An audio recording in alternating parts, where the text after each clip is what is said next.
Okay, so for part 2 of this, we're going to start off with some textures, because what we're going to do is we're going to find some images of some buildings, and we're going to break these up into pieces that we can use to build a larger building. Okay, and so you'll start to see that as we go along. So this is a website called cgtextures.com. It's a place full of royalty-free textures. You have to sign up for an account.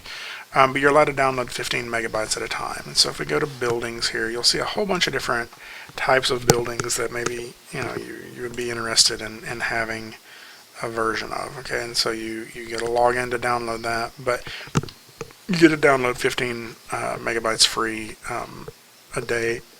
And I've actually already downloaded a couple here that we're going to look at. So we could go into Unreal and we could model this entire thing as one piece, but there's a lot of repeating things in here, right? There's this window here that, even though it's not exactly the same, it's pretty much the same 3 times, right?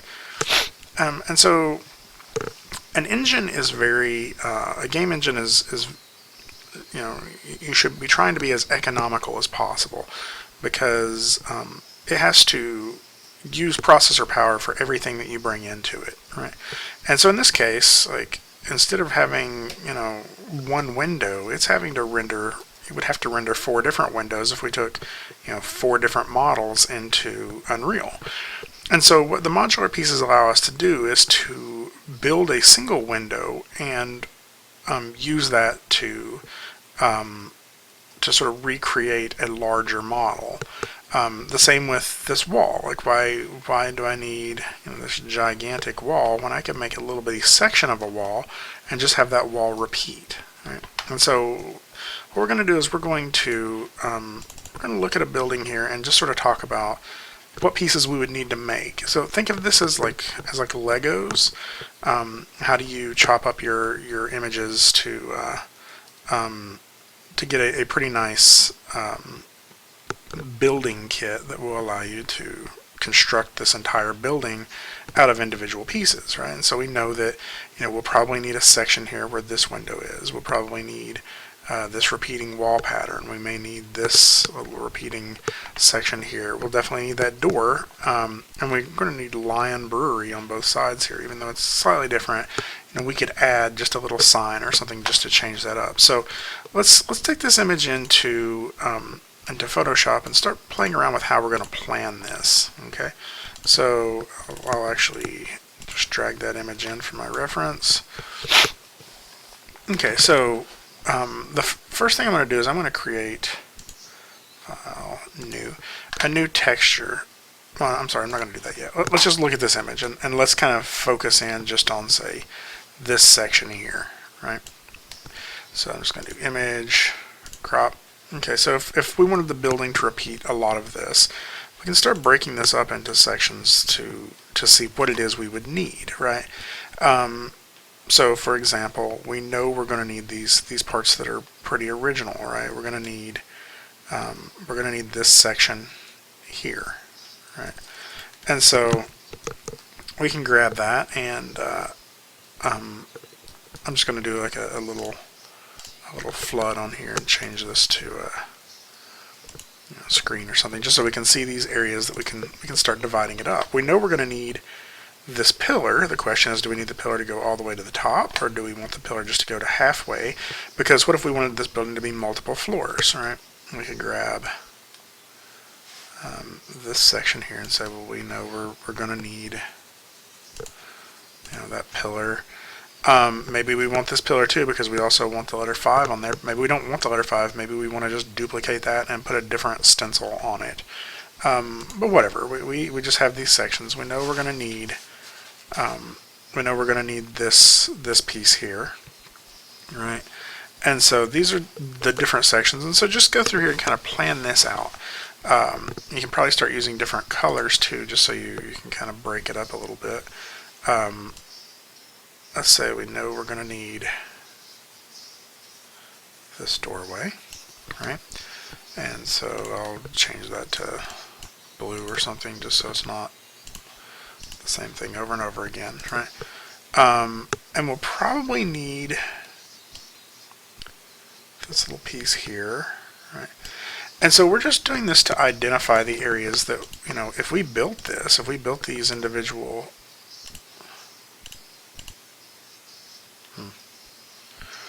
not 100% sure why that's not working. Oh, apparently it is working. So if we were to build each of these individual pieces that we're showing here, and of course we need, you know, this section here as a, maybe we'll make that green. So we need all of these different pieces, right? To be able to construct a building. Like if we want this giant repeating brick wall, we know we need this and we need this. And so we're just breaking this up into the parts that we're going to have to create that we could make as an individual piece to recreate this building. Like if we wanted this building to have 50 doors, like we just need to we need to have that door so we can have a duplicate of that door. So the first thing we're going to do is we're going to go new, and I'm going to make a new image. Okay, I'm going to do it at 2048 by 2048. We could actually go higher than this if you wanted to do 4086. If you wanted to, it's not 4086, it's 4096. So let's do 4096. No, I'm sorry. I'm double guessing myself. 2048. Because I know the image, the reference image I have here is going to just get blurry at that size anyway. Okay, so I have a new image here, and so what I'm going to do is I'm just going to select all of this area that I have here. Hit Control, check my background. Control C. And I'm just going to paste this in here, right? Now, before I start doing too much here, I'm just going to start chopping pieces out, right? So I can scroll in here. I'll say, I know I definitely need this, right? So I'm just going to highlight that, right click, layer via copy. Okay, so basically now I just have that as a separate layer and I can hide it. And I'm just going to do this with every one of these pieces that we were kind of identifying earlier. And it's probably better safe than sorry. If you don't know for sure if you're going to need it or not, chop it out just in case. Okay, and I'm just going to do a few more so we know we have some stuff to work with here. Layer via copy. What do I have so far? I have those three, so I know I need a pillar. I'll do that brick wall at the top, but in the end I would probably end up doing a whole bunch of this. So I'll do this pillar.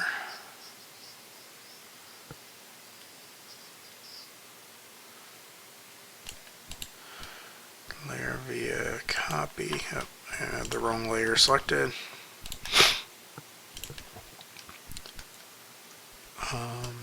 Probably do this piece.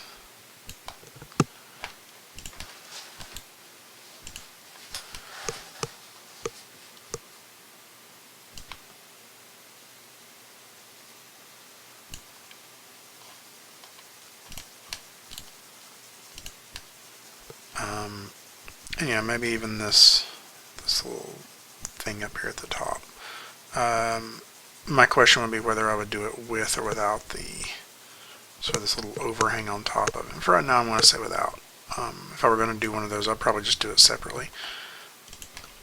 Layer via copy. Okay. And so now if I turn off that bottom layer and turn all the things I chopped out, you'll see that I have a whole bunch of individual pieces that I can start making into my texture. And so this is just a sampling. I would probably do more. But what I'm going to do now is I'm going to start working within a grid as well. Okay. So what I know I want is I want things to snap within that 10 by 10 grid inside of Unreal. So I'm going to go ahead and set up my grid in here. So if I go to View, and let's see, I'm going to say Show Grid. So we get this grid now, okay? But I don't know how this is divided up. Let's see, 1, 2, 3, 4, 5, 6, 7, 8, 9, 10, 11, 12, 13, 14, 15, 16. So it's a 16 by 16 grid, right? And so what I really want is for this to be a 20 by 20 grid. Okay, and that way I can basically say each of those little squares is a half of a grid point, right? Since it's on a basis of 10. And so I can go to Edit, I go to Preferences, Guides, Grids, and Slices, and I'll say, okay, I need a grid line every 128 pixels, right? So I know that I am 2048, okay? I need to be there, for there to be 20 lines going across there. So I'm going to do, actually maybe that would be a better way of doing that. Sorry, 2048, and then I'm going to, okay, maybe it's not a better way of doing that. Maybe that's why I'm doing the math. So 2048 divided by 20 equals 102.4. Right, so I'm just going to do 102.4.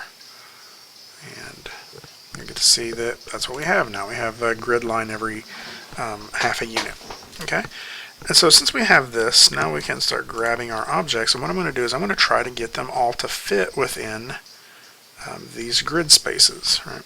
So Control T, I'm going to take up as much room as I can, but I'm going to scale them to where it starts to look like they're getting close to fitting in that. Right?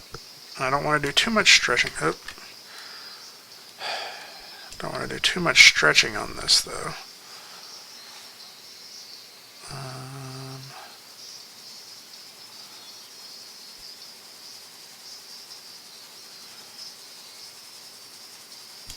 Honestly, it looked pretty good where it was on some level.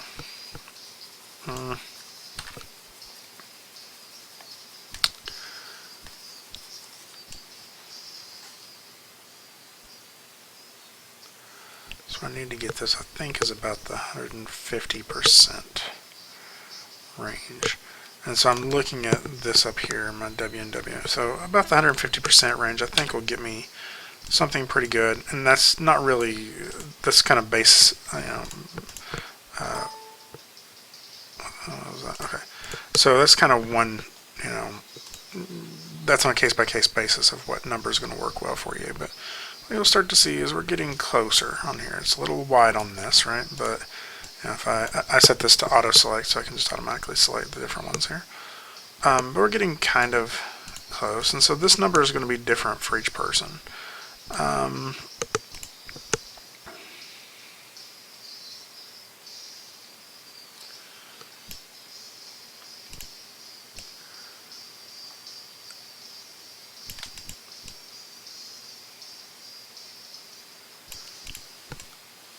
Yeah. Okay. So let's go ahead and do this. Now we have these pieces in here. The question is, how do I get them to snap perfectly to this grid? Okay.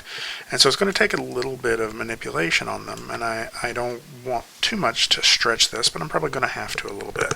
So do Control T, and it's going to snap to the grid, and so I can just sort of start snapping these, and I just don't want to distort it too much. Right? So maybe that's a little much. I can decide, do I want to do that or do I want to do that? So let's go ahead and do that, and then hit enter. And so I'm just going to do this with all my pieces until I get them pretty close to where I want them to be.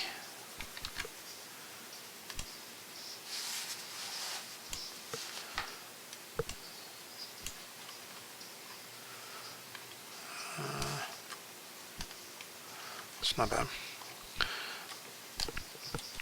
Enter on that one. So this is the one that I'm worried about. Is these pieces are they're like 1.5. But I'm going to go ahead and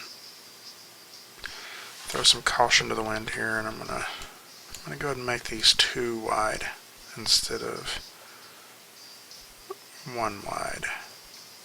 Now, if that starts feeling incorrect to you, and you need to, like, you don't want to stretch the brick too much, you can always do some just straight up Photoshop work and just duplicate that and clone stamp it. But in this case, I don't think it's going to be too bad.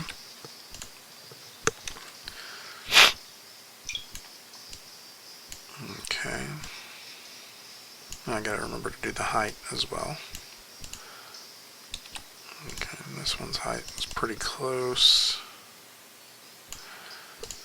So this one, Control T.